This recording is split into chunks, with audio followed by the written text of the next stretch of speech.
Trump administration is clearly in a movement of splitting the West into two. And this is really an historical moment we are living in. He appears to be more supportive of Israel than Joe Biden was, and yet seems to be making some weird alliance with Russia, America's principal enemy. This unity of the West. First time since ever that the West is split in such a way by treating other nations of the West as if they were enemies. But you've also got the strain of Islamic fundamentalism and radicalism, which is in our own countries and trying to subvert our own democracies. It's a tragedy to have to say what you are saying and what I believe myself, to take the risk of dying for values, for something which is higher than you.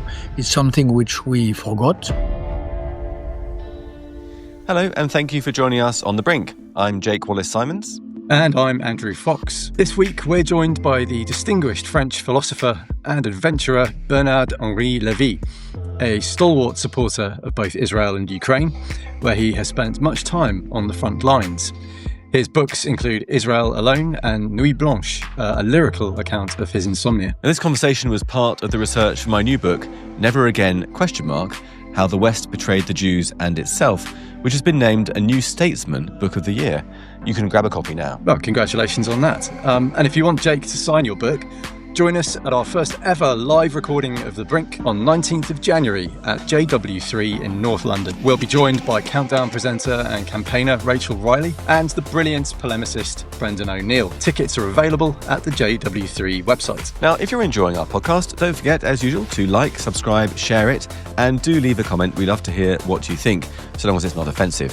And if you're listening on audio, give the podcast 5 stars. Don't forget to check out our Substack to get ad-free episodes and extended conversations. And don't forget to stick around to the very end when Andrew will be back to digest my fascinating conversation with Bernard. Now, without further ado, we present Bernard-Henri Lévy on The Brink. Mr. Lévy, thank you so much for joining me and welcome. Thank you. Let's start by talking about Ukraine and Israel, because they go together, don't they? I mean, it's amazing how few people these days hold the position that you and I hold, which is to support Israel and to support Ukraine. People on the left support Palestine fanatically, almost, the further you go to the left, and tend to support Ukraine. People on the right, the further you go to the right, they may support Israel, but they also support Putin's Russia. And what does this say about our society and our culture today, do you think? First of all, thanks God, all left does not support Palestine against Israel, and the whole of the right wing does not support Putin against Ukraine. Mm-hmm. It's not as mechanical, and you have a lot of decent people on both sides who understand the link of Ukraine and Israel, the link of life, of flesh, of values, of spirit between the two causes, number one. Number two, this link, I know it myself, I think rather well, by theoretical reflection, of course. It's so clear that in the two cases, there is one aggressor and one aggressed. The aggressor is Putin for Ukraine and Hamas, Hezbollah, and Iran for Israel. And Israel and Ukraine are equally victim of an aggression. It's so clear theoretically, but practically, I know it also. And I was, as you know, I spent a lot of time in the last 3 years on the ground, on the battlefield, and I saw two things which are very relevant about our discussion. Number one, Ukrainian army, who sees very often IDF as a model, as a sister army. There is a lot of common points between the two. And second, I spoke with, I interviewed some veterans of IDF, battling, struggling, fighting in the ranks of the Ukrainian army. In one of my films, I think it is the third one, Glory to the Heroes, there is an important segment when I film a group, a band of 5 3 Ukrainians, ethnic Ukrainians, I don't like the term, and 2 Israelis, Israeli citizens. And they form a real combat unit. They shared together, and they shared with me absolutely heartbreaking experience of combat, of mutual sacrifice, and so on. So for me, it's an evidence that Israel and Ukraine are on the same side of the barricade. And another thing which makes it completely evident is the fact that, conversely, Iran, Hamas, and so on, and Putin are also on the same side of the barricade. Don't forget, and you know that Russia was one of the first informed of October 7 before the event. They knew. There is a lot of documentation about some preparatory meetings in Beirut, in Lebanon, before July 2023, before the October 7, July, August, where some Hamas people, plus some Hezbollah, plus some Iranian, plus some Russians attended. This is documented. I recall that in my book, Israel Alone. And secondly, after the event, November, October, as soon as October, November, Russia is the first important country who received, congratulated, unfolded the red carpet for Hamas leadership in Moscow. You have at least 2 official meetings. Russians did not hide themselves. They did it openly. They received Hamas leaders and they gave them the congratulations of the jury for what they did. So for all these reasons, one should be blind or really ideologically biased if he does not see this link between Israel and Ukraine and between Russia and radicalism. Yeah.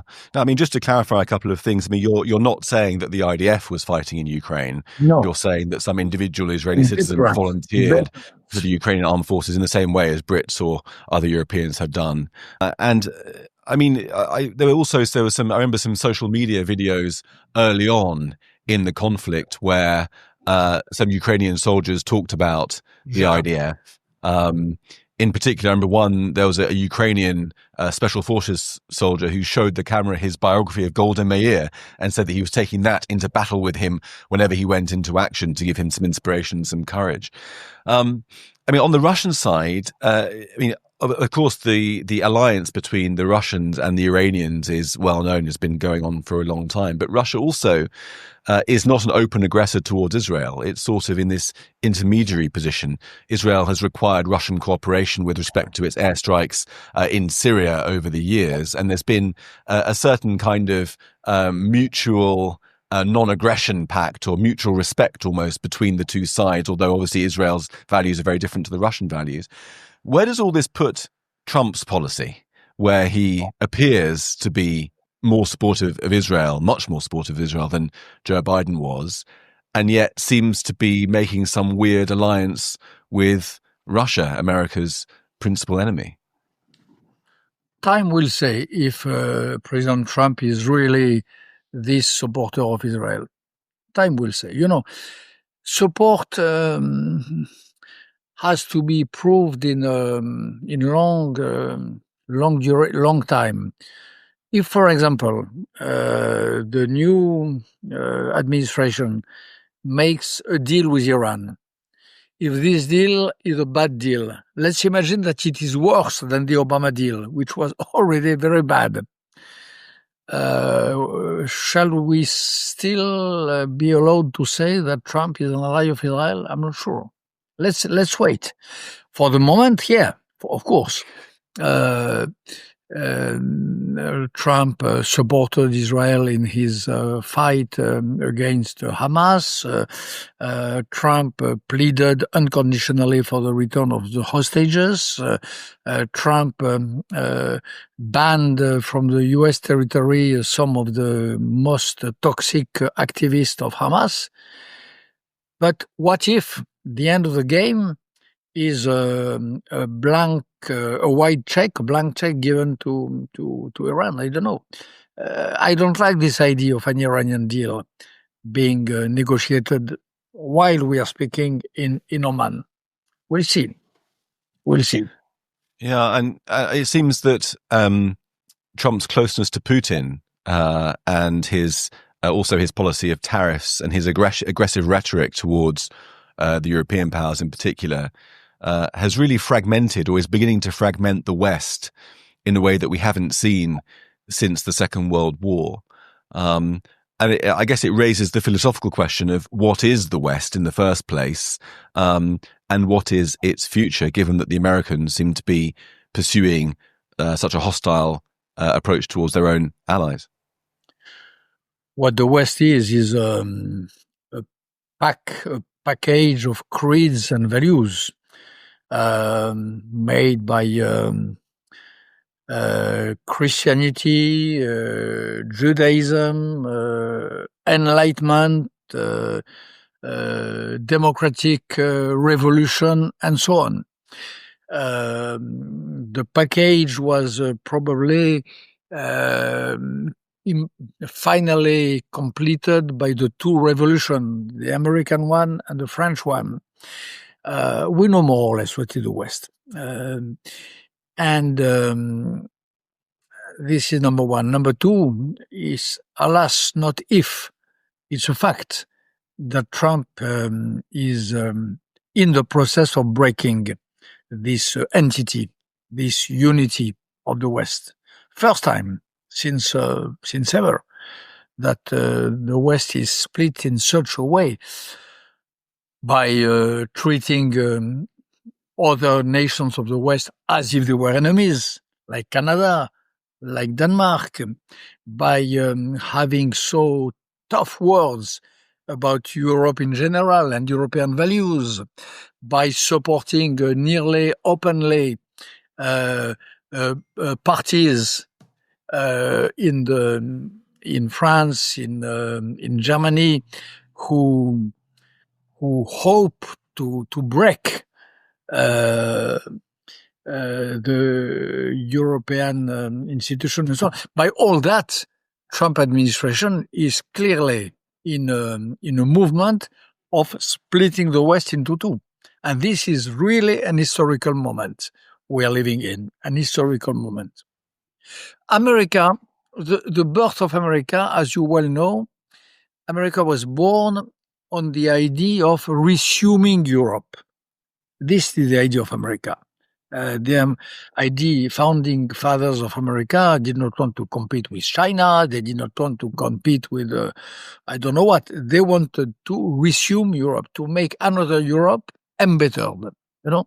They felt that Europe failed because of the wars of religions, because of the fanaticism which was spreading all over the countries in Europe and so on. And they took vessels and they said, we are going to bring with us the best of Europe, the values, and we are going to plant them again, to replant them in a new territory, which is America. And we are making to make another Europe.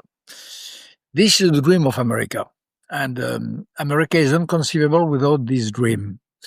This dream is today really denied by Vice President Vance when he makes this speech in Germany, which you well remember, or by a lot of people of the administration. Yeah, I mean, it feels to me that if, as you say, the West is something of the spirit, some collection of values and shared traditions and histories and an outlook and so forth, the way of life, then at the moment it's under more strain than it's ever been before. You've got the huge strain of of Trump and how he's driving this division through Western allies. But you've also got the strain of Islamic fundamentalism and radicalism, which is in our own countries and trying to subvert our own democracies. In France, it's a big problem. President Macron has talked about it a lot, as well as in Britain and elsewhere. And also the radical left, which is pulling away from Western values towards some sort of almost authoritarian, value-based imposition, dogmatic position in our cultures. How do you feel? If this is a philosophical question in terms of the West being this culture, what hope do you feel that there is to assert that tradition and that culture and resist these forces that are trying to pull it apart? The West today, the West conceived as we are doing since the beginning of our conversation, conceived as a collection of values, has two enemies indeed, attacking it openly. Russia and radical Islam. The two geopolitical catastrophes of our time, to speak like Putin 20 years ago, the two biggest geopolitical catastrophes are, number one, Putin becoming what he is today, and number two, radical Islam gaining more and more ground outside the West and in the West. This is the situation. And you have the extreme left and sometimes the extreme right who embrace these forces. First of all, you have the two forces, Putin and radical Islam. Number two, you have alliance between the two. If you read carefully the ideologists of Putin, like Alexander Dugin, for example, he pleads for what? He pleads against America, against Europe, against what he calls thalassocracies like the sea, an alliance between Orthodoxy and Islam. When he says Orthodoxy, he does not mean the nice, brilliant, and glorious Orthodoxy, which I admire myself, but he means the messianic Orthodoxy matching with ultranationalism and so on. And when he sings Islam, when he says Islam, Dugin, he does not mean the moderate, bright Islam, which I know exists in many places of the world, but he's speaking of the Islam of ISIS or of Al-Qaeda. So, or Hamas. Dugin or Hamas. Dugin, Hamas is the same. He's generation number 3. You have radical Islam, 1 Al-Qaeda, 2 ISIS, 3 Hamas. When Dugin pleads for this alliance, he gives the truth of Putin ideology. In front of that, in the West, you have some parties who endorse that. Extreme left, for sure. In France, I think in UK also, the extreme left is pro Hamas and pro Putin. Because they hate Western values, because blah, blah, blah. And you have also the extreme right, the right-wing populism. They are really pro-Putin, and they are not always against radical Islam as long as radical Islam keeps quiet beyond its boundaries, its frontiers, somewhere in the remote Afghanistan or whatsoever. So this is a situation, and the role, the responsibility of the men and women of goodwill is to oppose this block, this concrete of foolishness, of craziness, which is attacking us. Yeah, it feels to me like the first casualty of these radicalisms is the Jews. And that's the premise, really, of my book, which is called Never Again, How the West Betrayed the Jews and Itself. The two things go together, I think. Once we betray our own values, the Jews are the first casualty of that. And we've seen in particular with the case of Israel, I mean, right now, the West is facing a greater military challenge than it has certainly since the Cold War, maybe even before that. And yet we're not ready for it. We live in what our mutual friend Simon Sebag Montefiore called the comfort democracies, where all of our military spending over the past few decades has been funneled into welfare spending. Europe accounts for half of the welfare spending in the world, according to Angela Merkel a few years ago. And so I think that it's created almost two gulfs. One is not understanding anymore the experience of the generations before ours who fought the Second World War and knew what sacrifice and patriotism meant, and also no longer be able to understand Israel, which is facing a constant enemy. I mean, Israel can't open its borders, have a Schengen zone with its neighbors. It would make October the 7th look like a cakewalk. And so I think there's been this absence of understanding. And right now, it feels to me there's a historic moment where the West needs to begin to remember what it takes to believe in your values and stand up for them, and could actually learn from Israel right now. Yeah, this is the moment. Is in the proper sense of the word, a tragic moment. It's a tragedy to have to say what you are saying and what I believe myself. That it is time to fight for the values, that we have to fight today in order not to fight much more tomorrow. The idea that this blessed parenthesis of peace can be closed is heartbreaking again. So this is the moment where we are. And you have two examples of two great people, one very tiny people, the other one less tiny but still small, give the example. It is Ukraine and Israel. Israel, very little country, the size of two French departments, which is resisting a total war launched from 7 fronts at the same time, continues since the very day of its inception, of its birth, 75 years of nearly continuous war. And you have Ukraine, who is fighting in conditions which I know well, which I reported since the beginning, 1 man against 5, 1 piece of artillery against 8 or 10, in terrible condition, and they are fighting bravely, and they are resisting so much that if they were properly supported, they might even be said to be winning. So you have two countries who show the path, who show the example, what it means to take the risk of dying for values, for something which is higher than you. It's something which we forgot. Our fathers knew. I know that by family experience. My father was a hero of the Free France.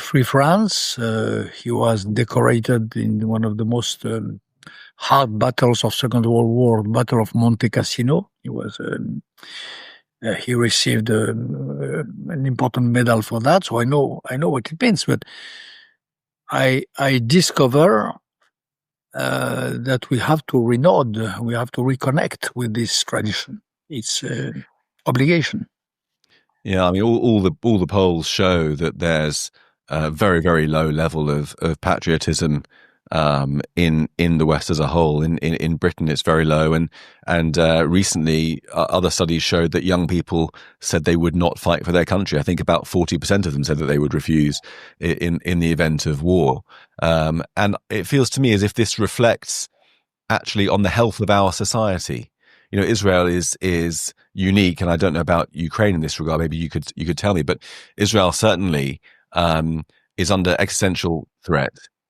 Its young people have to risk their lives routinely, and yet, in terms of its levels of happiness, its cultural coherence, its levels of optimism, It's economic dynamism, it's population growth, the amount of babies Israelis are having and so forth. It's top of the charts, or towards the top of the charts, for the OECD countries and the West as a whole. It feels like we've lost our happiness and our cultural confidence as we've lost our national pride and sense of self, don't you think? Happiness, I don't know. No, the sense of history. We lost that. We are sleeping in a strange dream of what Alexander Kojev called an eternal Sunday. We believe that it's Sunday every day. We believe that it is we are living in a week of the 7 Sundays.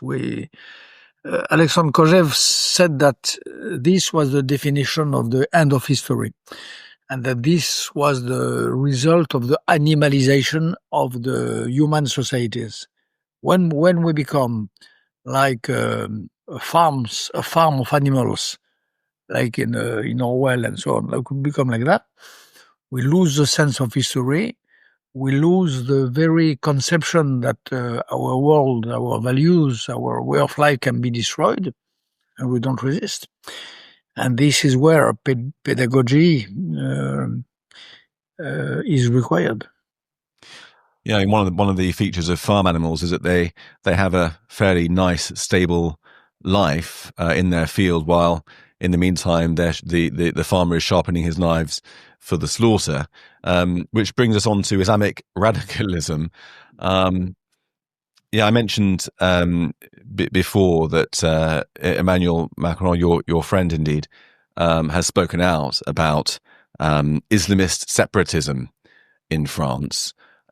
In France, if I'm not wrong, you have about 10% of your population is Muslim. In Britain, it's less than that, about 6 or 7%. No, France, it is less than 10. No, less than 10. Less than 10? Mm. Okay. Either way, it's more than we have in Britain. And there are these parallel societies that aren't integrated, and there is a lot of radicalism in France. The Interior Minister, Gérald Darmanin, has talked about the Muslim Brotherhood and how this idea of Islamophobia, in his view, was introduced by the Muslim Brotherhood to try to stifle criticism while they further their Islamist agenda. What are your thoughts about that threat facing France, and how do you feel we can go about beginning to counter it and reduce it? First of all, I really don't believe, and it's not only a way of speaking, that the problem is Islam. The problem is not. I agree. I should say I'm with you on that. I know by experience a lot of countries where Islam is a dominant religion, and where you have flourishing of liberal values. Kurdistan, Sarajevo and Bosnia during the war in Bosnia in the beginning of the 90s, Morocco today, liberal values, maybe it should not be called this way, but very advanced state of law,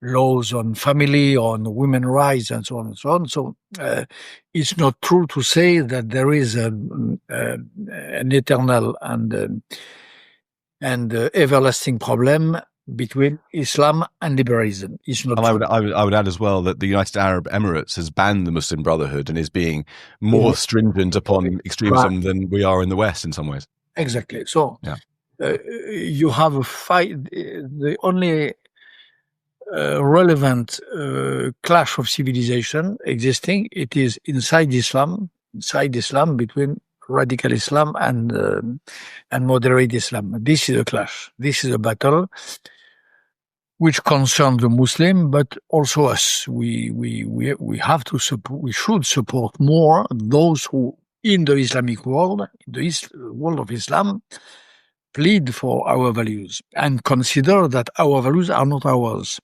That democracy does not belong to Europe. That democracy is a universal value. So if we believe ourselves in universalism, if we believe that democracy is universal, we have to not only to accept and to support those who inside Afghanistan, for example. I saw live the opposition between the Taliban's when they were not yet in charge and the people of Massoud in Panjshir and elsewhere, and it was crystal clear that you had a clash between two different conceptions of Islam. And the liberal Muslim were not less pious than the others. Number one. Although, I mean, democracy. I mean, it might be what we would like everybody to aspire to, but it's really a Western thing, isn't it? It comes from our culture and from our tradition. It can be found elsewhere, in Japan, for example, some places outside the West, but by and large, it's a Western thing, and it cannot really meaningfully be found to any great extent in the Middle East. And so I'm not sure is it really right to say that it's a universal value? Japan, Taiwan. South Korea. There is a lot of example.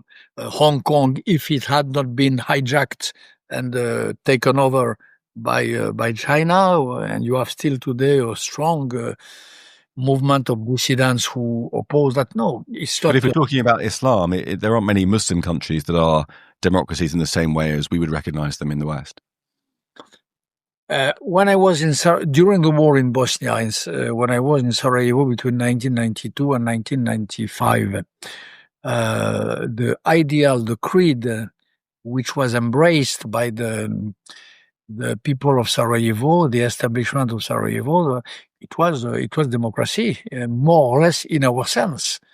I did not see a real significant difference, and more than that, we are not plants, we are not flowers, we are not vegetals. We are human. Human means what? That ideas can travel.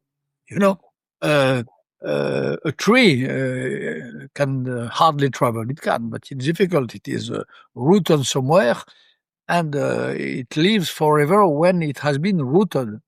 An idea can be born here and can go there. There is a migration of ideas. The greatness of ideas is that they can move.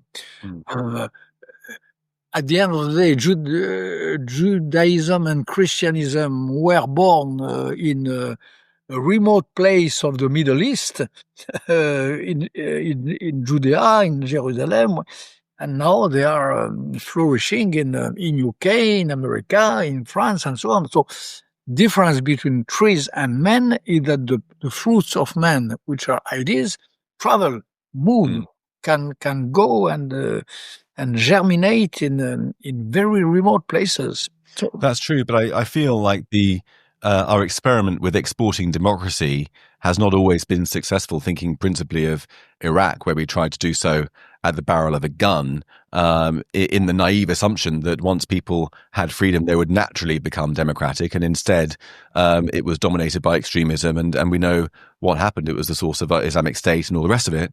And so I wonder whether there's some naivety in thinking that people will that inside everybody, there is a democratic principled person just waiting to come out as long as you take away the boundaries. No, problem is not to export democracy.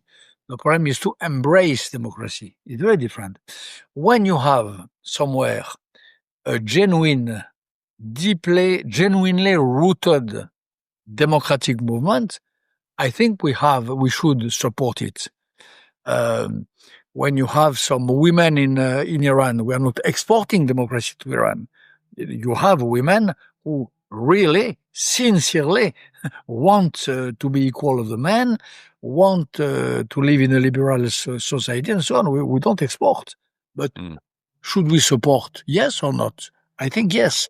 When you had in Afghanistan the people of the followers of Commander Massoud and today of his son, Hussein, did fight and risk their life and die against the Taliban, we were not exporting anything. Who exported? You had a few bunch of French doctors, of European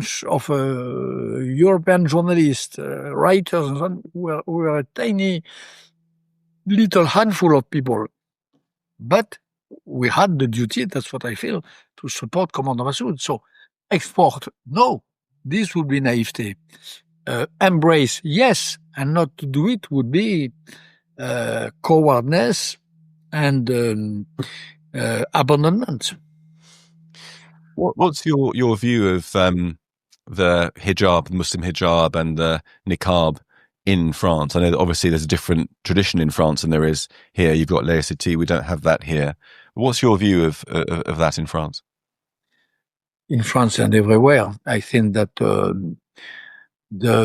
it is a sign and a tool of submission, of slavery, of reducing the women to a sort of under species of human gender. This is not acceptable.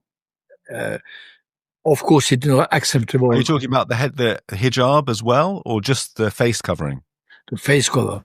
Just the face covering. Face covering. So the hijab is for you is fine.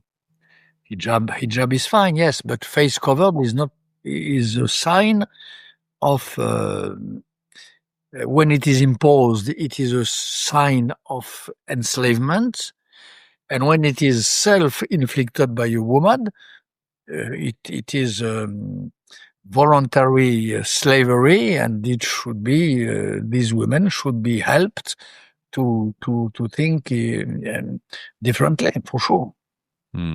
And anyway, in the public space, we have a legislation in France which says that in the public space one should not go going this way. I think it's fair. We are right in France to have this law.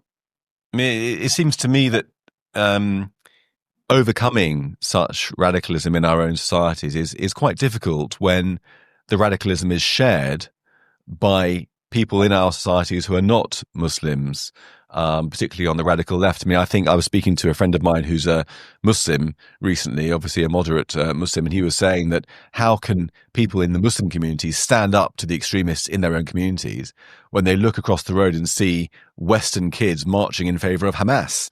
It's a difficult position for that. I know, but I hope that there is and that there will be some Muslim young women, young gentlemen, wise enough to leave the people you mentioned, to leave them to their stupidness, and to understand that they are waging the battle of their life. It's for them, it's an existential question. Do they accept the rule of radical Islam, or do they reject it? For them, it is not. For the Muslim people, it is not a game. It's an existential battle. So I know that in all the places we mentioned, again, I'm very familiar to the Kurdish experience of society. I'm very familiar with Bosnian Islam. I'm very familiar with what happens in Morocco. I know that you have people here who don't care about how think some stupid European militants who risk nothing, of course. They just think of their own destiny.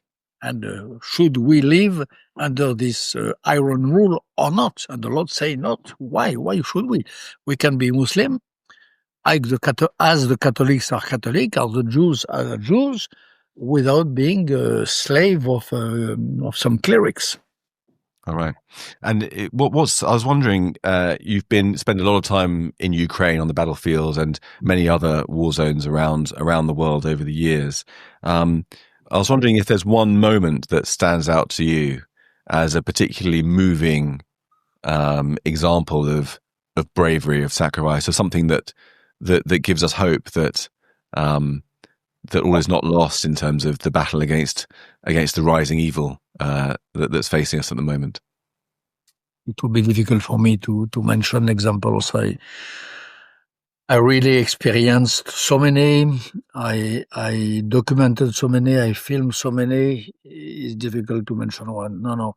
There is one man who, for me, sums up the whole story, who is Volodymyr Zelensky, who is an incredible man, who is probably, for me, the most respectable statesman in the world today. You've known him for a long time, haven't you? Since before the war.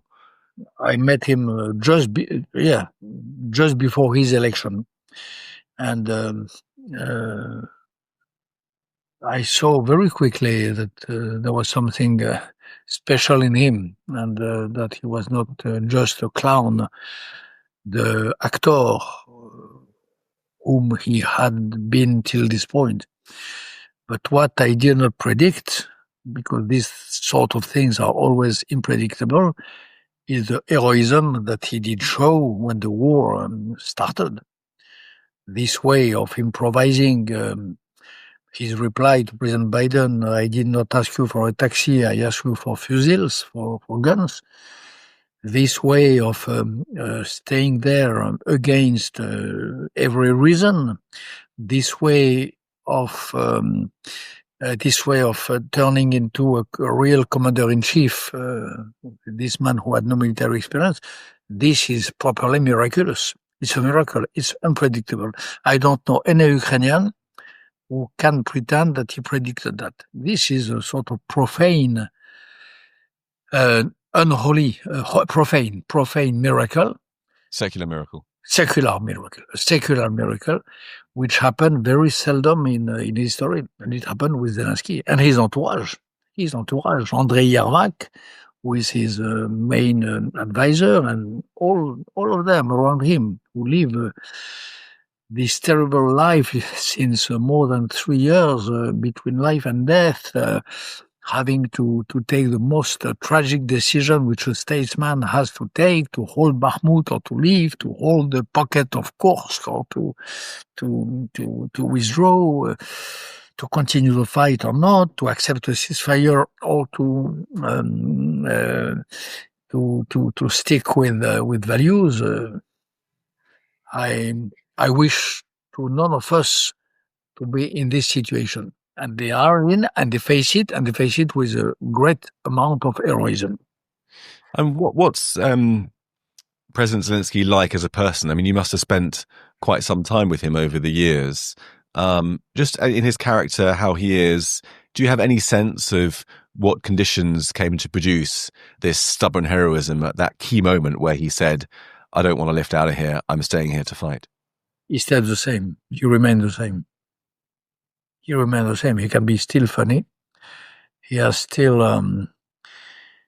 the same sense of joy, but he lives in a constant state of tragedy, not knowing. Remember, if he will be alive the day after or not. Remember one of his first statements on February 2022, February 25 or 6. He appeared on a screen in front of his European partners in Brussels by Zoom. And he told them that. He told them, hello, ladies and gentlemen, colleagues, presidents and colleagues, prime minister, it might be the last time you see me alive. He really meant it. And it was true. Nobody knew if he would be alive for the next council of Brussels institutions. So the Zelensky whom I know is this, and a man incredibly intelligent, brilliant, funny, having incredibly brave also. He goes on front line, which Putin never did in reality. He was in Pokrovsk, and I know exactly the place where he was. It was not the most quiet place on front line. He went there. So, do you feel his Jewish heritage? Obviously, he's Jewish. His Jewish heritage has something to do with his attitude, the culture he brings to the world? For me, his Jewish heritage, which he does not claim every minute, but to which he's faithful, his Jewish heritage appears at every constantly. I see that his humor, his irony, his way of his disdain of the highnesses. All that is very really rooted in his Jewish heritage, for sure. Final thing to talk about. Let's just go back to America for a bit of optimism. If you've been enjoying the conversation so far, don't panic. To catch the rest of the episode, just head over to our Substack at thebrinkpodcast.co.uk.